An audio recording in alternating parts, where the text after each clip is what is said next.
दोस्तों, अक्सर आपने सुना होगा कि कई बार लोग कहते हैं कि उस शरीर पर किसी का कब्जा है या उस शरीर पर किसी आत्मा का साया है। तो आज हमारी कहानी कुछ ऐसी ही है। दो गांव के बीच में एक शमशान घाट पड़ता था। अक्सर लोग दोपहर के टाइम उस रास्ते से कभी नहीं जाते थे, लेकिन एक दिन रोशनी अपने पिता को खाना देने के लिए खेतों से होकर जा रही थी और वह घर के काम करते करते बहुत ज़्यादा देर हो गई थी, इसलिए खाना पहुंचाने के लिए वह शमशान घाट के रास्ते से खेतों की तरफ जाती है। रास्ता चलते हुए उसे कुछ महसूस भी नहीं होता है, लेकिन जब वह रात को सोती है तो उसको ऐसा लगता है जैसे उसको किसी ने पकड़ रखा हो। वह आवाज़ देना चाहती है, लेकिन उसके मुंह से आवाज़ नहीं निकलती है। हाथ पैर चलाना चाहती है, लेकिन हाथ पैर नहीं चलते हैं। सिर्फ उसके मुंह से उसकी आवाज़ सुनाई देती है, पास में लेटी हुई माँ को। जब उसकी माँ आवाज़ सुनती है तो वह रोशनी रोशनी कहकर उसे जगाने लगती है और फिर रोशनी की नींद खुल जाती है। नींद खुलते ही रोशनी बहुत डरी हुई होती है और माँ को अपनी सारी बात बताती है। माँ कहती है उसको सो जाने के लिए कि तुमने कोई बुरा सपना देखा होगा, लेकिन दूसरे दिन फिर रोशनी के साथ ऐसा ही होता है। आज उसके साथ पहले से कुछ ज़्यादा हुआ। ऐसा लगा कि उसके शरीर पर कोई हाथ लगा रहा है और उसके साथ कोई दुष्कर्म कर रहा है, लेकिन वह न किसी को आवाज़ दे पा रही थी और न ही वह कुछ कह पा रही थी।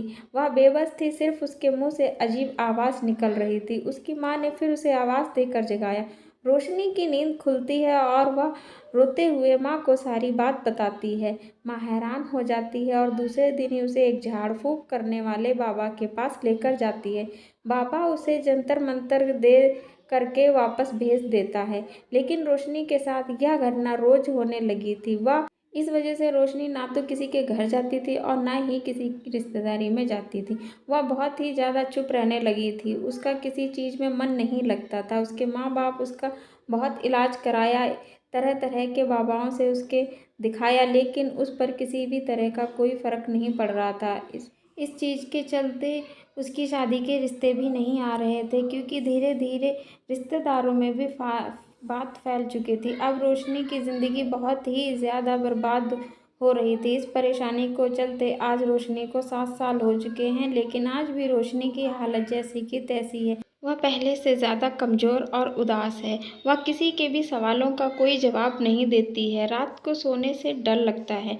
वह अपनी परेशानियां बता बता करके भी थक चुकी है, क्योंकि उसकी परेशानी का कोई हल उसे नहीं मिलता है। तभी उसके परिवार वालों को एक दूर कहीं ज्ञाना सत्पुरुष के बारे में पता चला और वह उसे लेकर वहां गए। रोशनी को देखते ही उस महान पुरुष ने बताया कि तुम्हारी लड़की एक दिन शमशान घाट के रास्ते से खाना लेकर गई थी। उस वक्त कुछ जिन आराम कर रहे थे, लेकिन तुम्हारी बेटी की पायल की झनकार ने उनको जगा दिया। उनमें से एक जिन तुम्हारी बेटी का आशिक हो गया है और वह अब तुम्हारी बेटी के शरीर को ही अपना घर समझता है और वह अब इसको छोड़कर कहीं नहीं जाना चाहती।